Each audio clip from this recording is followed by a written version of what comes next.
Excuse me.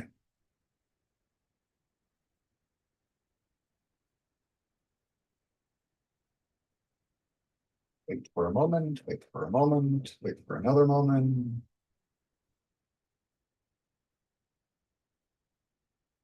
I'm on progress, bud. You can do it.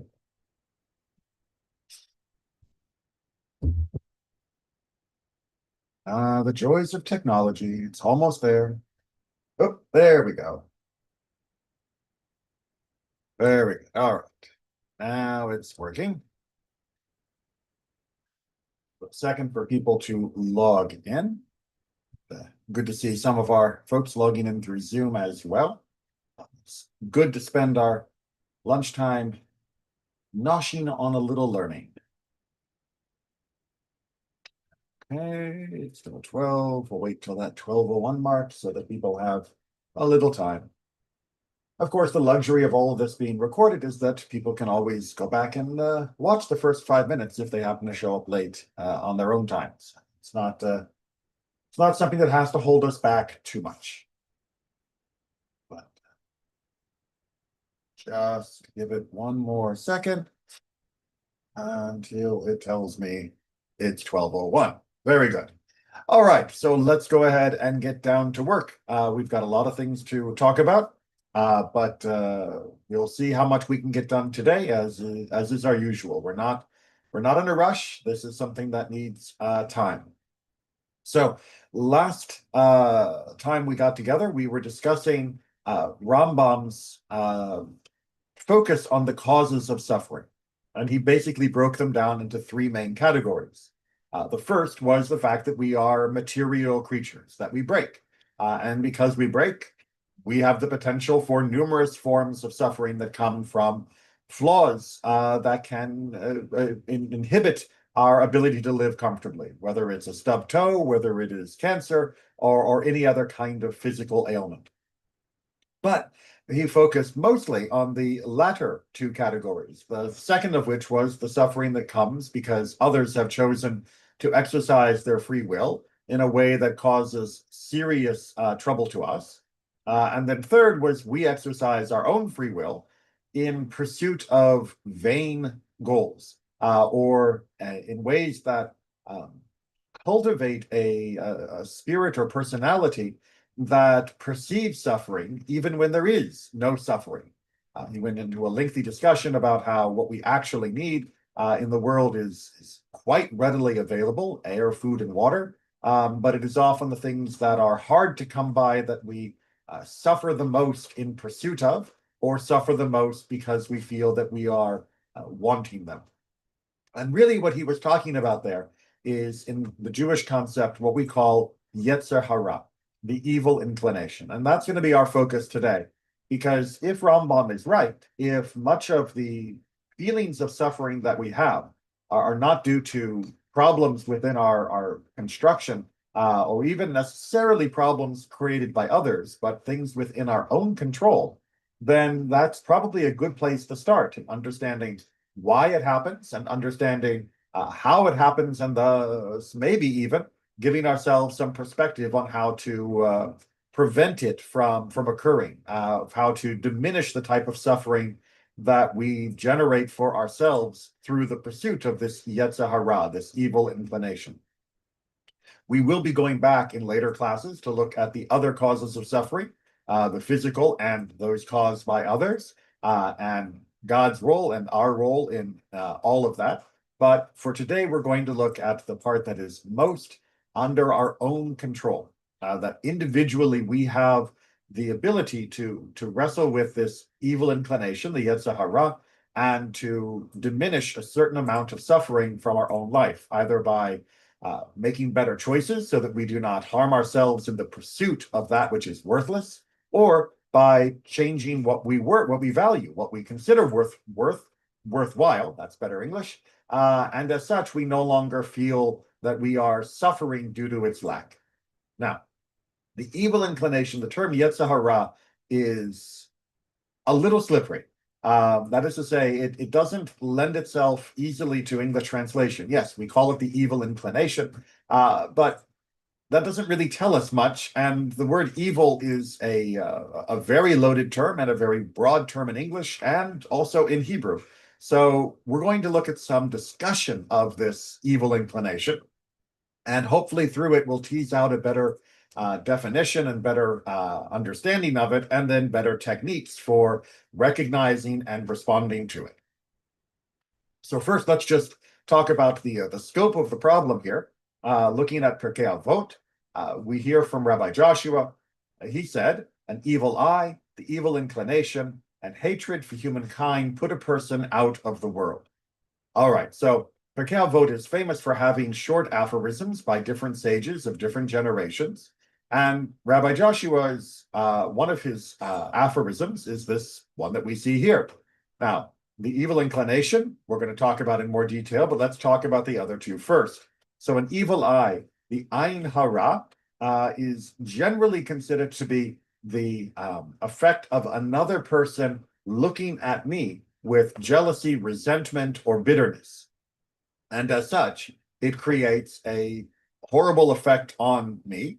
But mostly, what he is referring to here is that we have done something to create that opportunity, that we have behaved in an arrogant or haughty manner. And because we did so, others are now looking at us in a bitter, jealous, or mean way.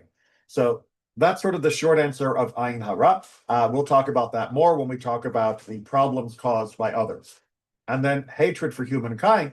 Well, it's actually even broader than that. In the Hebrew of briot is all that is created that lives, whether it's humankind or other animals, but that sinat briut, that hatred that someone can have, that being a misanthrope in the limited sense, or really just being a bitter person in general, is something that creates a barrier between me and this world. It drives a wedge between me and this world.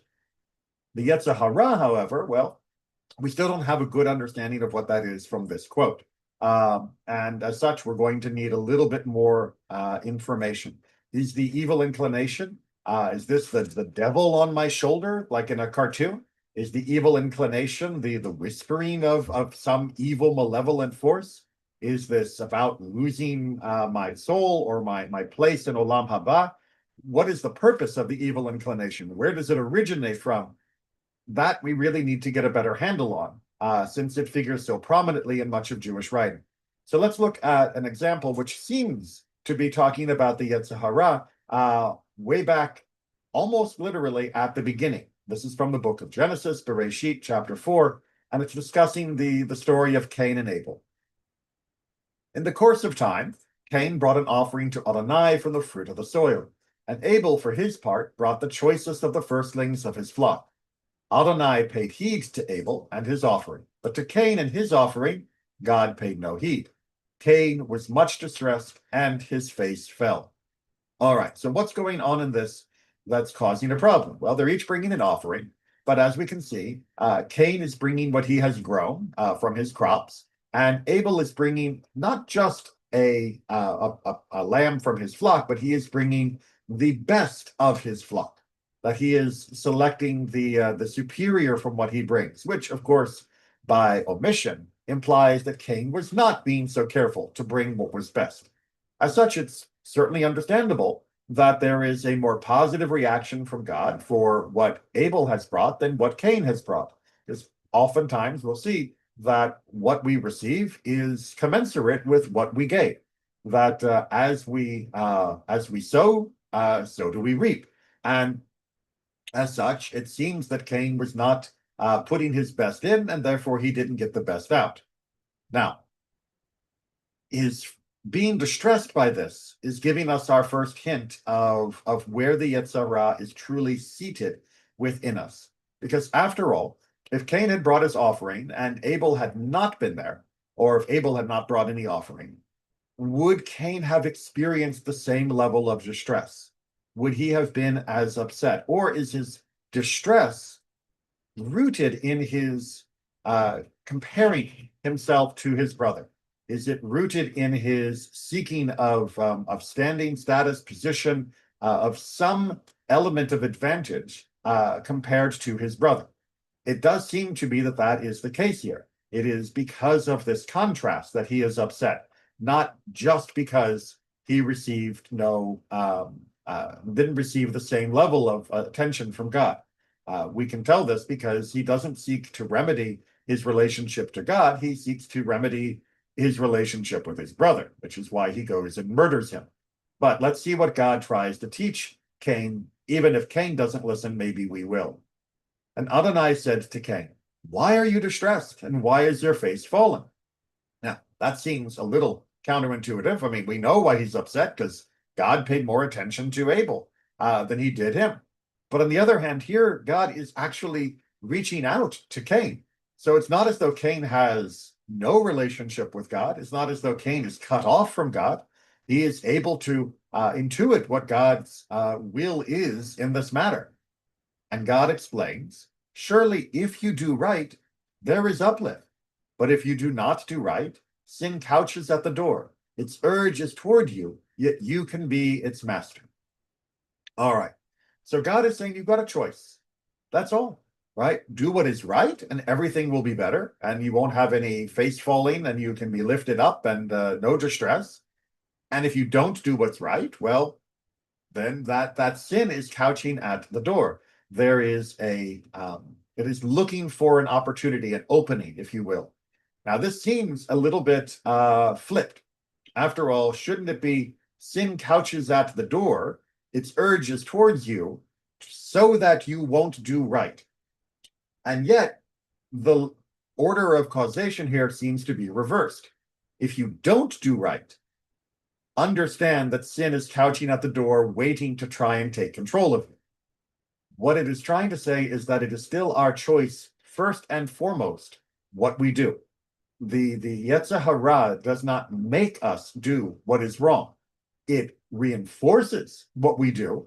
It helps us justify what we do. It helps lead us into other problems that follow on from what we did. But it is not there actually opening the door. We do that ourselves. No one is making us do what is wrong. As we talked about in other times, God does not make a person righteous. God does not make a person wicked. That is entirely left to the individual.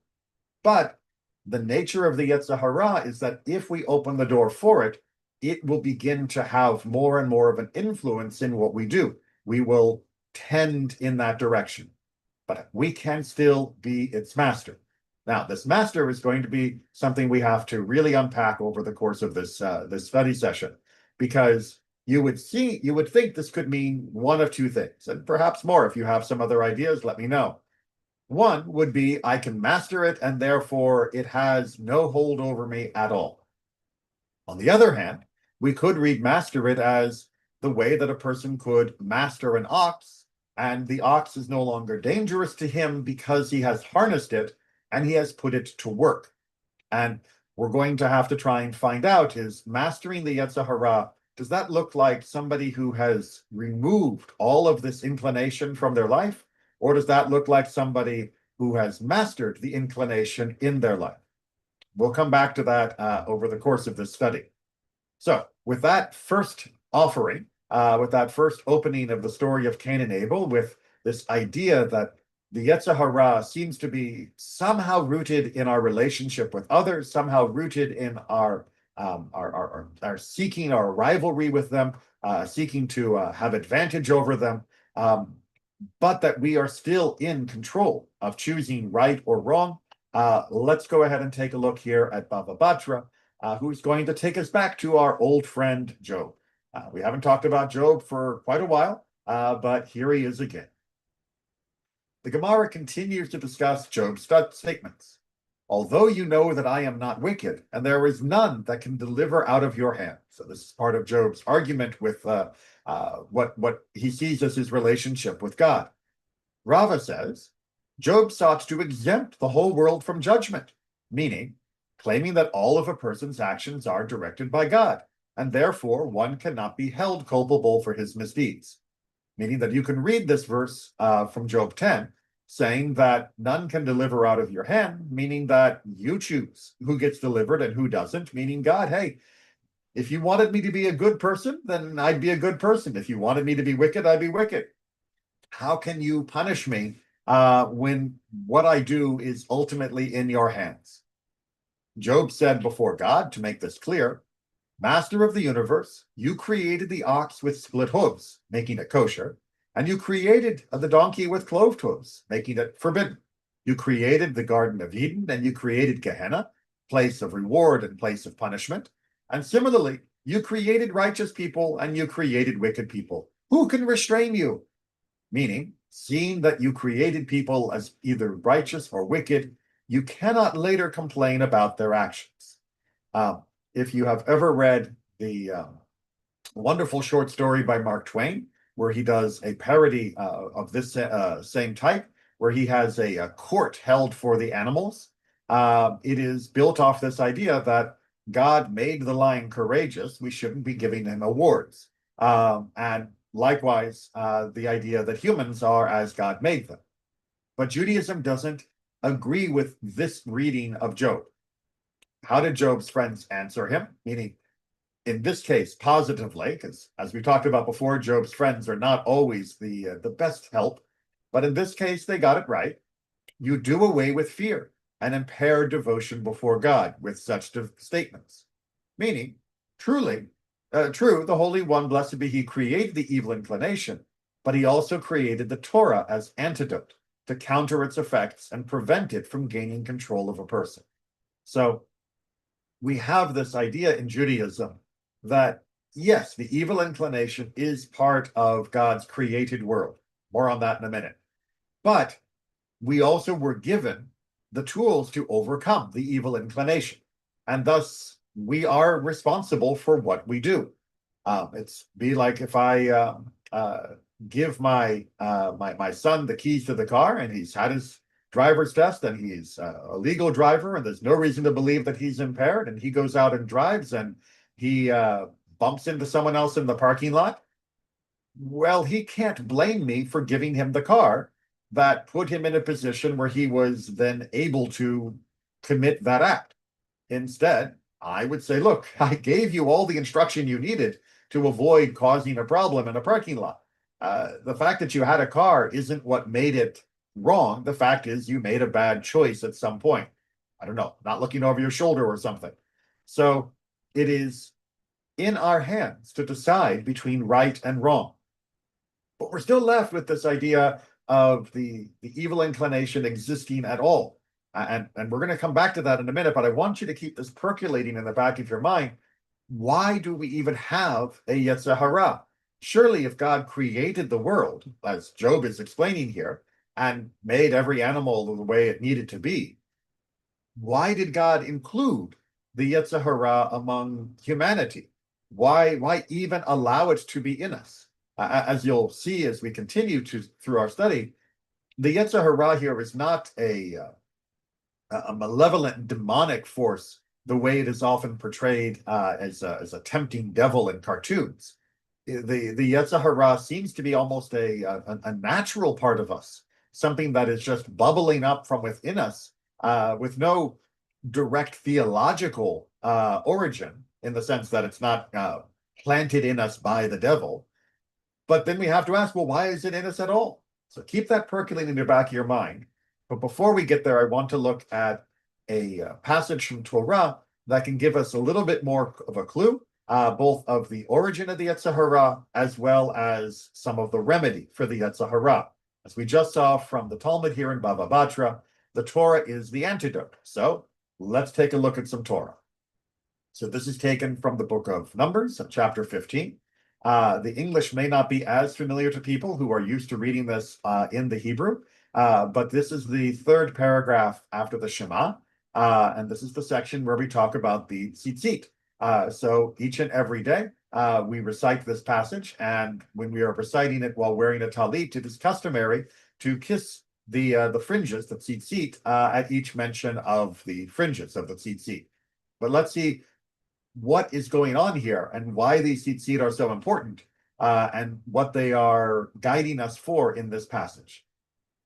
God said to Moses as follows, Speak to the Israelite people and instruct them to make for themselves fringes on the corners of their garments throughout the ages. Let them attach a cord of blue to the fringe at each corner. That shall be your fringe. Look at it and recall all God's commandments and observe them, so that you do not follow your heart and eyes in your urge to stray.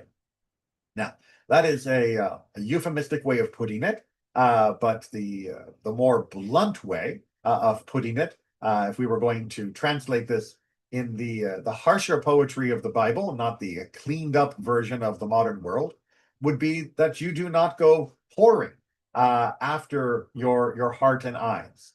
The word is much stronger, not just straying, but really about as offensive a term as you could possibly find, because that is essentially what is going on here. And of course, that gives us a much clearer idea of the types of impulses that this is meant to help us with. The impulse to sexual impropriety, for example, adultery, is very strong with some people, and we see someone and we feel a stirring and we imagine ourselves doing things with them, and we're on a fast track towards actually doing those things. The tzitzit are there to remind us, no, right? We look at the tzitzit, we see literally this sign of the covenant tying us to God, the commandments that are the binding us in life. And when we look at them, we can steady ourselves and recall what we are meant to be doing, Torah, the commandments, and that can act as a bulwark against giving into those temptations. But notice that core temptation is a perfectly natural one. That is to say, feeling attraction to another person is a perfectly natural feeling. It is a question of finding the limit on how we indulge that imagination, and more importantly, how we refrain from giving into that imagination in all but the most permitted circumstances. As it continues to say, thus shall you be reminded to observe all my commandments and to be holy to your God. I am the eternal your God who brought you out of the land of Egypt to be your God, I, your eternal God. As you can see, the whole point of giving us Torah was so that we would be able to be in this relationship with God where we would follow the commandments, and through following the commandments, which we are reminded of by the tzitzit, the fringes on our talit, we are able to better guard ourselves against the actions that our eyes and hearts might be lustfully taking us towards. So this provides us a sort of microcosm of the whole concept. We are going to want things. We are going to desire things that may or may not in and of themselves be wrong, but oftentimes dwelling upon or acting upon will be absolutely wrong. And thus the Torah comes to tell us which is which, when this is permitted and when this is not. Again, going back to our example of adultery, there are many times where we are absolutely permitted to be intimate and to enjoy that type of pleasure with our beloved and monogamous partner. The Torah has nothing against that. In many ways, it encourages it. But there are many other times, for example, with someone else's beloved and monogamous partner, where we should not be indulging ourselves and being intimate with that person. And it is the Torah that helps us sort that impulse into directions that are permitted and will be ennobling and good, and away from the directions that are not so good. We will continue to work that out. Just give me a second to have a little drink of tea. Can't let it get too cold. I know it's so cold here in Florida. But all right. So with that in mind, let's go ahead and take a look at a deeper understanding of this Yetzer Hara, where we can really get down to how our tradition views it in its essence and its origin, its place and purpose within our life, and why it's still there. Because ultimately, as I said, that question should still be percolating with us, even if the Torah comes as an antidote. Why do we have the poison in the first place? After all, couldn't God have made the world differently and just eliminated this whole issue of Yetzer Hara? Well, let's imagine just that world. We are here in Yoma. This is the section of the Talmud that deals with Yom Kippur. And not surprisingly, many of the discussions within it have to do with the mistakes that we make that Yom Kippur comes to help us remedy. The verse states, this is from the book of Nehemiah, and they cried with a loud voice to the Lord their God. What was said? Standard Midrashic question. We have a verse, they're crying out, we would like some more content. Well, Rav said, and some say it was Rabbi Yochanan who said, woe and woe, oy vavoy, right? They are letting out a call of distress, meaning it is this, the evil inclination, this Yetzer Hara that we've been talking about, that destroyed the temple and burned its sanctuary and murdered all the righteous ones and caused the Jewish people to be exiled from their land. And it still dances among us, meaning it still affects us.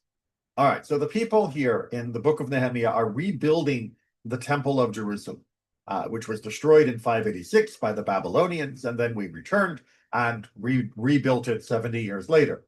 Well, as they are rebuilding it, they are lamenting not just that the first temple was destroyed, but they are lamenting that the first temple was destroyed. It was burnt and all of the people murdered, and the whole exile, of course, because of the Yetzer Hara, that we gave in to the Yetzer Hara, that we allowed ourselves to be tempted into idolatry and immorality of all type, not merely licentiousness, but murder and theft and slavery of one another.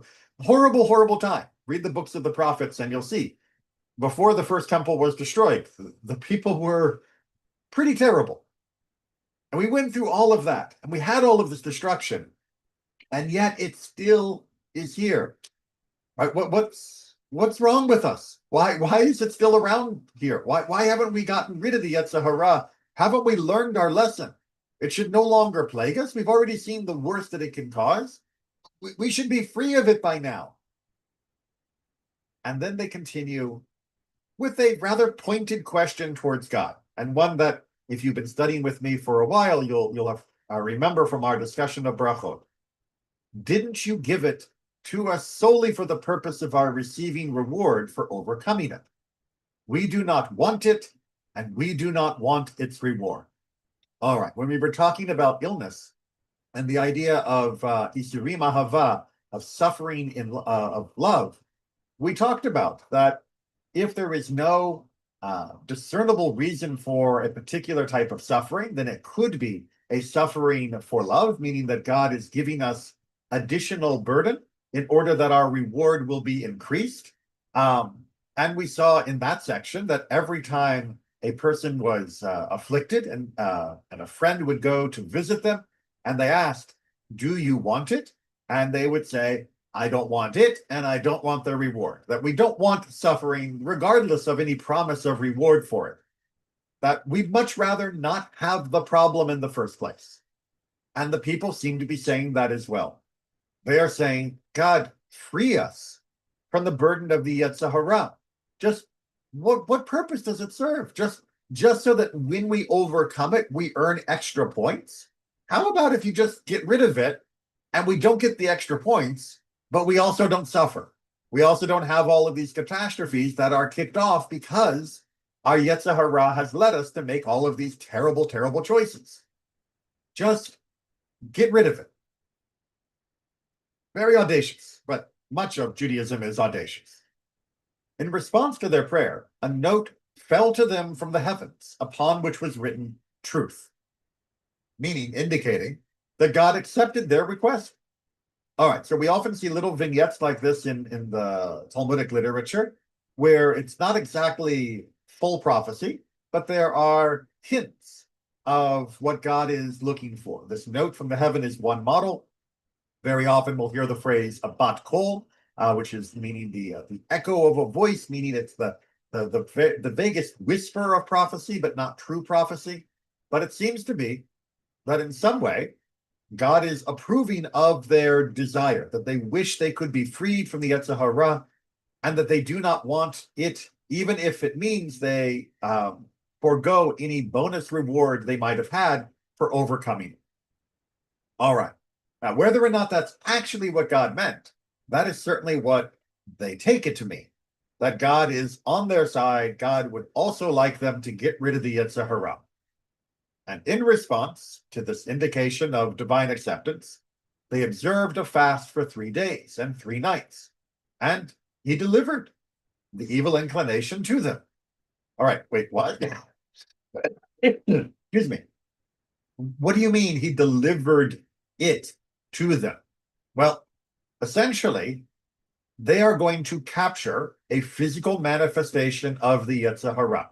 So hold on to your kippas. This is going to get a little mythical, but as such, it's going to have a lot to teach us. A form of a fiery lion cub came forth from the chamber of the Holy of Holies. So the temple was designed so that there was an innermost chamber, and then there was an outer chamber, and then there was the courtyard, and then there was the surrounding courtyard. Well, from the innermost place, essentially being dragged out through to because of their devotion, is this fiery cup, and as such, they now have a handle on the Yetzer Hara. They have physically captured it.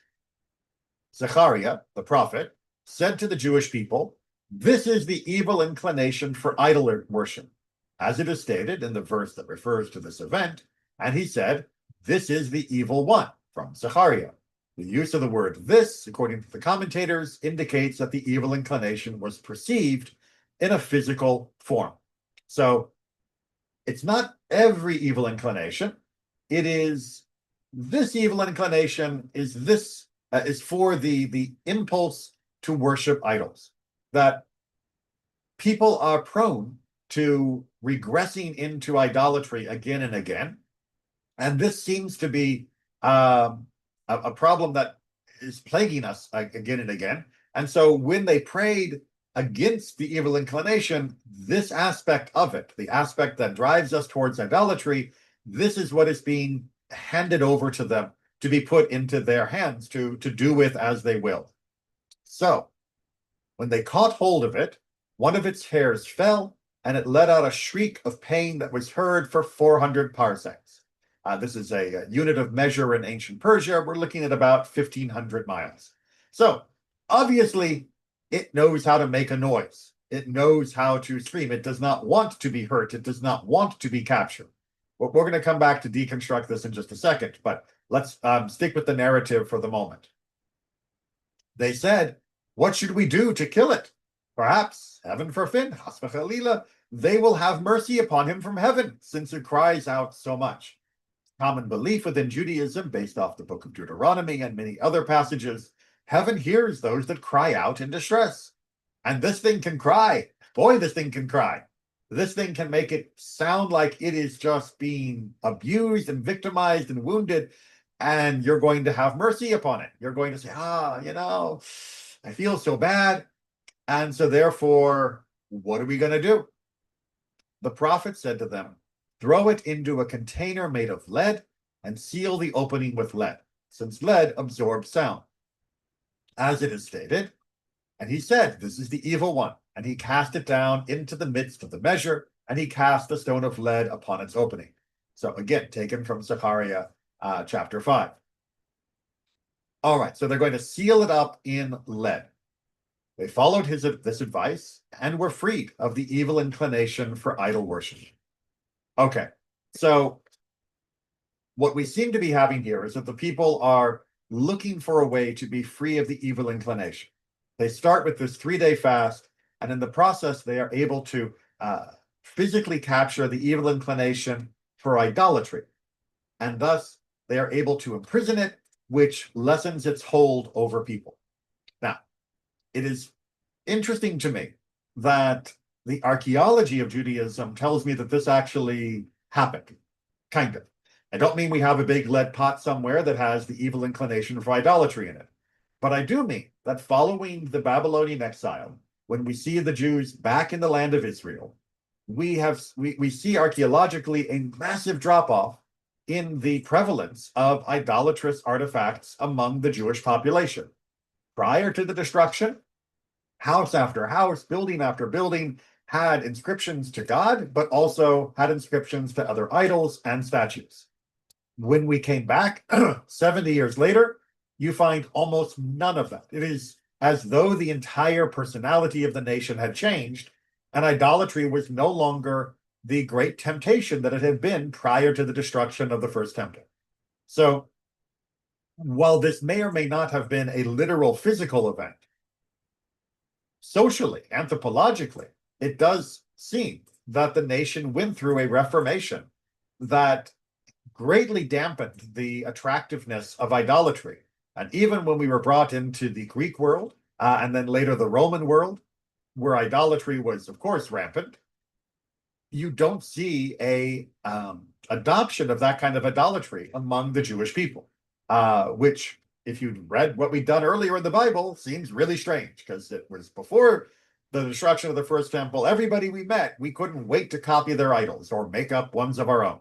So there definitely does seem to be a transition period where the idolatry inclination went away. And this is giving a description of that.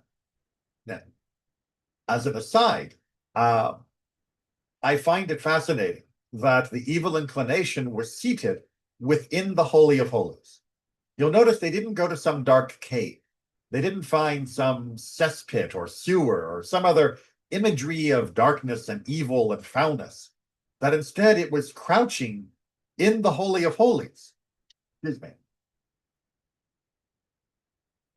What this tells me is that the temptation for idolatry is often hidden among our other religious inclinations, that we are inspired by our soul to reach out to the divine. It's part of what it is to be human, is to seek that level of connection to the transcendent that religion offers.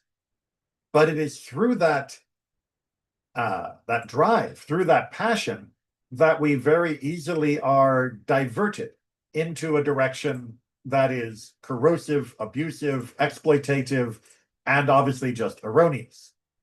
That if we didn't have an instinct for religion at all, we would never imagine worshiping a statue.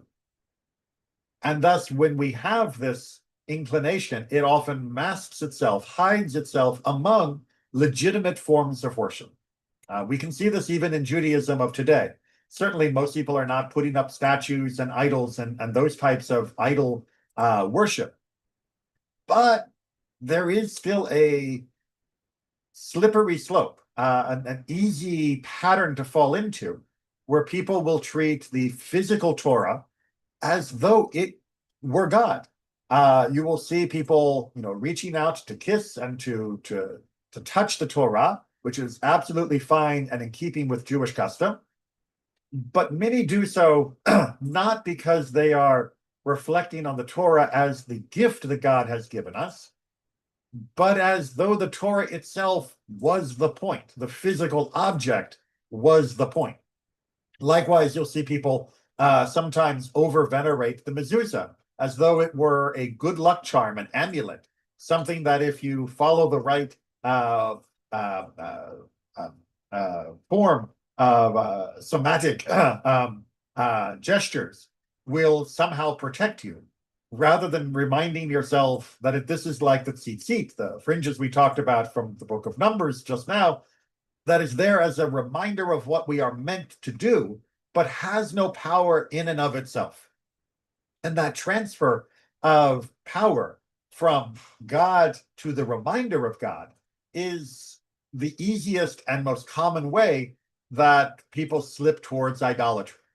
That we have something that is meant as an aid, an assistant, a reminder of our duty, our need to draw close to God, and we stop at the reminder rather than using it to travel forward. It's like if somebody gives you a birthday present, you celebrate the present, but you forget the person who gave it. And as such, finding this Yetzer Hara in the Holy of Holies makes perfect sense. because where else would we find the evil inclination for idol worship except next to what is actually holy? It's not going to be the opposite of what is holy. It's going to be near it in order to divert us, in order to misdirect us, in order to lead us away from what is right and into other problems. Because that is the most effective tool for misdirection. Pulling us 180 degrees the opposite direction, much harder than just banking us off 15 degrees to the left, and suddenly we're bowing down to a golden cow. All right, more on why that works. Well, we'll see in our time. But before we finish this this document, more on that concept. Okay. Now we get into part 2. So they've captured and sealed up this inclination for idol worship, and that seems to be working. When they saw that the evil inclination for idol worship was delivered into their hands as they requested, the sages said, since it is an auspicious time, let us pray also concerning the evil inclination for sin. Now, generally speaking, people take this to mean, as the commentary shows, remember the lighter font is the commentary, the darker font is the original words of the Talmud, that the particular type of sin they're talking about here are things like the adultery that we talked about earlier. It's the misappropriate sexual relationships. So whether it was sin in general or whether it was that particular type, either work with the rest of the story. They prayed, and it was also delivered into their hands. Wow, 2 for 2. We got idol worship locked down. We've got sexual impropriety locked down, or sin in general locked down. Everything is fine. Zechariah the prophet said to them, see and understand that if you kill this evil inclination, the world will be destroyed. Because as a result, there will no longer be any desire to procreate.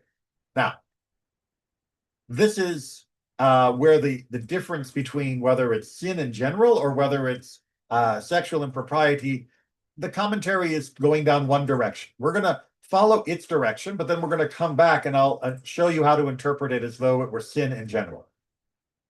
But the issue here is Zechariah says, if you kill the Yetzer Hara, this evil inclination for sexual relationships, then you will destroy the world because no one will want to continue the way of the world. So they followed his warning, and instead of killing it, they imprisoned it for 3 days. At that time, people searched for a fresh egg throughout all of Eretz Israel and could find none, could not find one. That is to say, since the inclination to reproduce was quashed, the chicken stopped laying eggs. They said, what should we do? If we kill it, the world will be destroyed. If we pray for half, that only half its power be annulled, nothing will be achieved because heaven does not grant half gifts, only whole gifts. What did they do? They gouged out its eyes, effectively limiting its power, and set it free. And this was effective to the extent that a person is no longer aroused to commit incest with his close relatives. Okay, a lot to unpack. Let's see what we can do. So let's do the reading that I just gave you of what it's trying to teach us. This desire to be intimate with another person is an incredibly powerful drive within us. And it is a drive that leads to some of the blessings of the world that we absolutely need. Whether it is creating eggs because the rooster desires the hen, or whether it be creating children because we desire to be intimate and children is the offshoot of that action. The world needs that desire. If no one had any desire for another person, then the world would grind to a halt. That the world would no longer be able to perpetuate itself. And as such, you cannot completely eliminate this yetzer, this inclination. Now, hopefully you can already see that this means that the Yetzer Hara is not an evil inclination. It is an inclination towards evil. And that's an important distinction. An evil inclination means everything that it suggests is bad. It's the devil on the shoulder telling you to do the wrong thing every single time, and it is the wrong thing always. The Yetzer Hara, on the other hand, is an inclination towards evil, towards things that can be evil, but in the right form, in the right portion or the right circumstance, they're perfectly fine. There is nothing evil about a rooster and a hen. There is nothing evil about two parents having a child. That is exactly what is supposed to happen in the world, and the world wouldn't exist without it. But many times, that same inclination gets turned up to a higher degree or is allowed to run rampant, and we end up doing things that are similar to the appropriate thing, but are now completely inappropriate, such as adultery, or, as in the case they mentioned in the last line, incest. And so that leads us to that conclusion, which is that we are left with the idea that they couldn't get rid of this entirely because the world demands some level of sexual impulse, but they could at least blunt some of its power to cause us the most worst outcomes, which would be to reduce the likelihood that a person would be attracted and then act on that attraction to someone within their own family. That is to say, to commit incest. And this is answering another question. The same way that we do not see rampant idol worship in its most crude form in the as was found in the ancient world, we also see less than you might be led to expect of these types of incestuous relationships. Certainly, it happened in the ancient world, and unfortunately, it still happens in our own time. But given the availability, it's hard to speak about this delicately without just feeling so much pain that it still happens.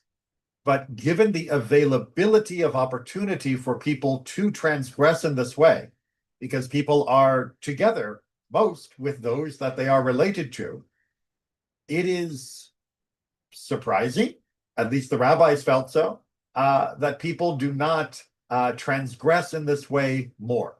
That in fact, most of the time, the average person, when they look upon a close relative, will not feel the same type of desire that they might feel when they looked upon another person that was comparable to that relative. So a brother looking at his sister is unlikely to feel the same desire that he might have to someone else that was like his sister in every other way. And that they are saying we should be grateful for, that we have been given this small reprieve from the worst of the Yetzer Hara's inclination. And at least with regards to this, people are able to show more forbearance and are able to avoid this tragedy much more easily than they otherwise would.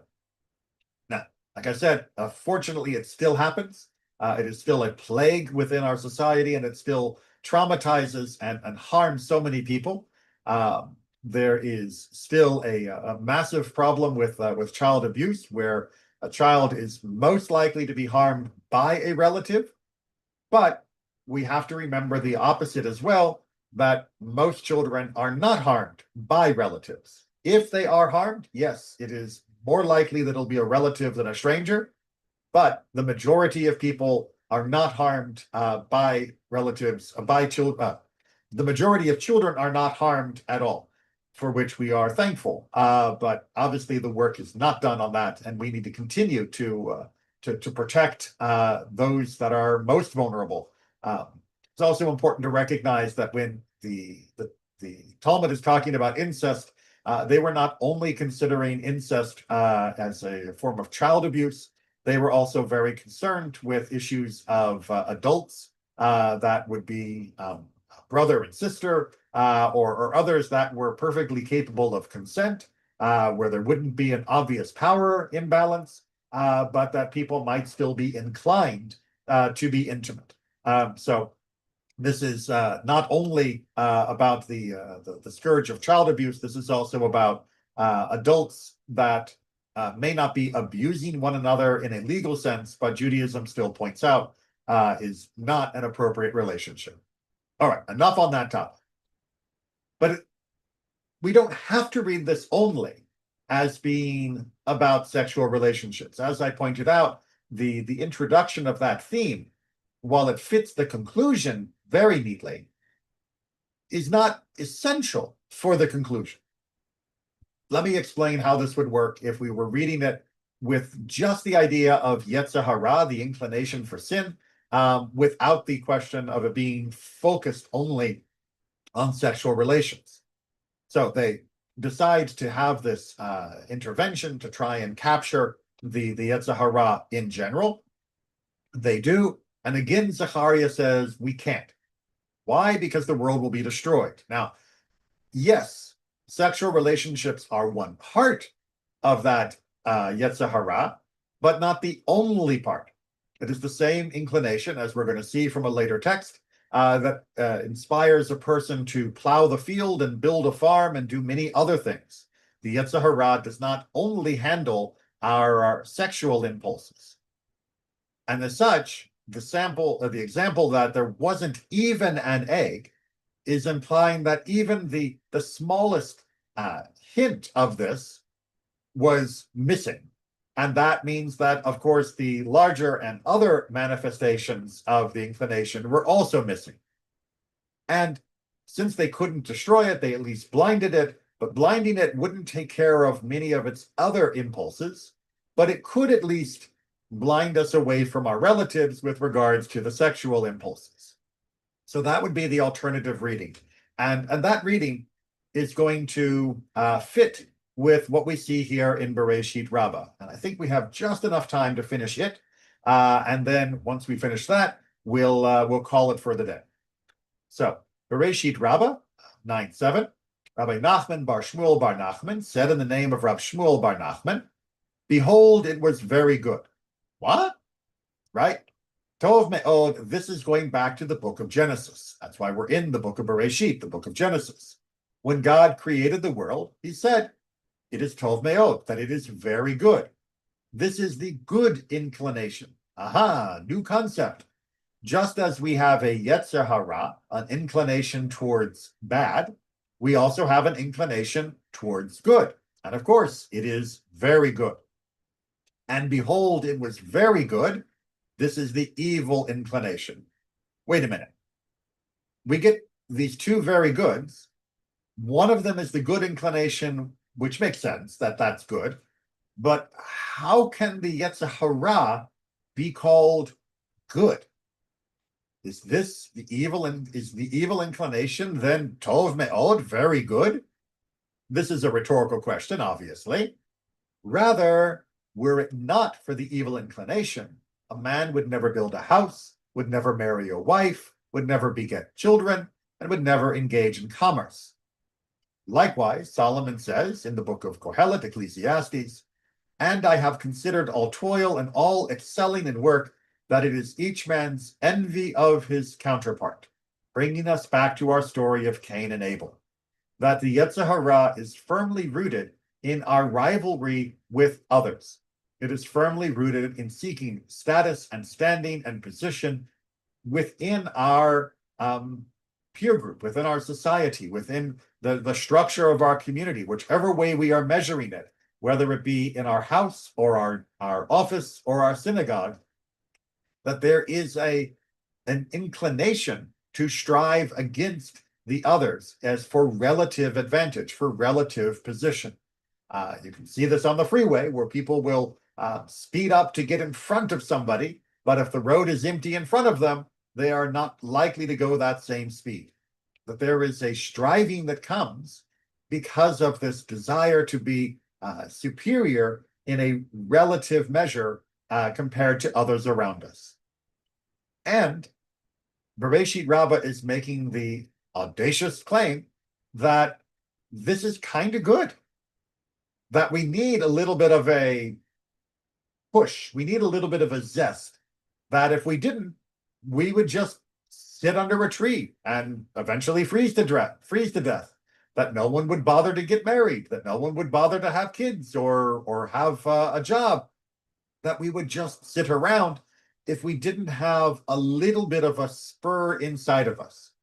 Now, does that make everything that it inspires us to do also good? Absolutely not. But what it means is that when we're talking about the Yetzer Hara, we can't get rid of it. We can't zero it out from ourselves, because without it, we are no longer driven at all to live a fully human life. We become apathetic, filled with ennui. It's a nihilistic idea to try and get rid of all that the Yetzer Hara is inspiring. That some of its whispers, in the right measure, in the right direction, cordoned off properly by the rules of Torah, are actually beneficial for us. They do good for us.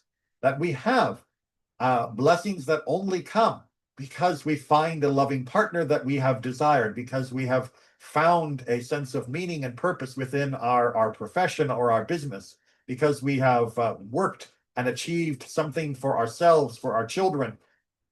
Those things wouldn't happen without the Yetzer Hara giving us the push.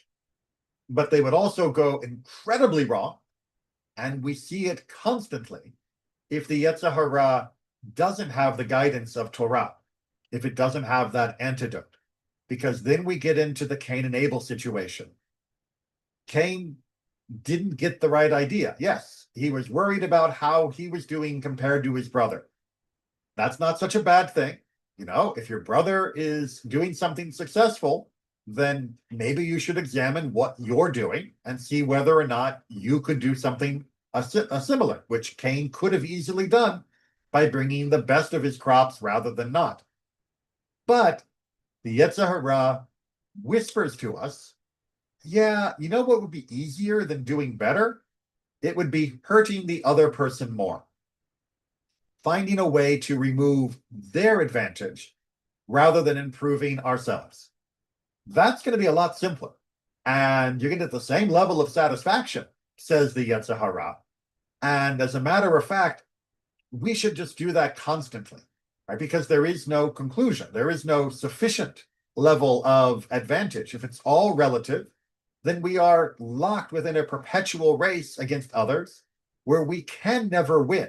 We can never feel satisfied, because we're no longer doing it for what we need or the blessing that we are supposed to be receiving. We are now doing it purely for the purpose of continuing to be better, to be higher, to be wealthier, to be more successful than the person next to me. No longer to our benefit, no longer gaining. And in fact, as Rambam said in our discussion last time, often to our detriment. We will undertake terrible ideas and horrible risks and harm ourselves and others around us because we have only embraced the competitiveness that is at the heart of the Yetzer Hara.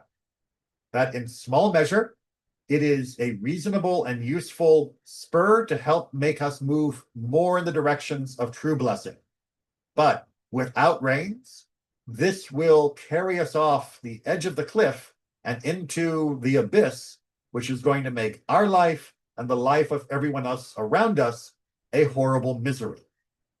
The Yetzer Hara is not in and of itself the problem, as long as we are also willing to embrace Torah and willing to use the Torah as that guide, to bind ourselves through the commandments to God in a way that says, I am human and I will have the joys and blessings of humanity, but not at the expense of others and not at the expense of myself. But this desire, this adversarial perspective, is not the true purpose of my life. It is a reasonable motivator as training wheels for activity, but ultimately should be left behind and no longer used as the guiding principle, and ultimately even no longer being used even as a booster rocket. That eventually we can outgrow the spur of the Yetzer Hara and find a way to continue to be motivated and drive ourselves to have a better life without any element being tainted by this Yetzer Hara. But that that only comes over the very long haul. That is not something that is easily achievable, and it is not something that happens without recognizing that at different points we are in contest with the Yetzer Hara for who is in charge. But to be its master does not mean that we can easily expel it from ourselves. And the more we fight to be a perfect saint from square one, the less likely we are to be successful. So instead, we find a way to harness, to shackle, to lock it up in lead, to not hear its cries, and still find a way to move ourselves forward until we can eventually begin to divest ourselves of it more and more. But that is a much longer conversation, which we will continue through this document and, well, many more. But this is the first turning point, hopefully, for how we can limit that type of self-induced suffering that comes because we want something only because of our fear of our status with others. If we can launch ourselves away from that impulse at least, then we can do away with many of the self-induced problems which Rambam warned us about in our last discussion. With that, I wish everyone well, take care, and I'll see you next study time.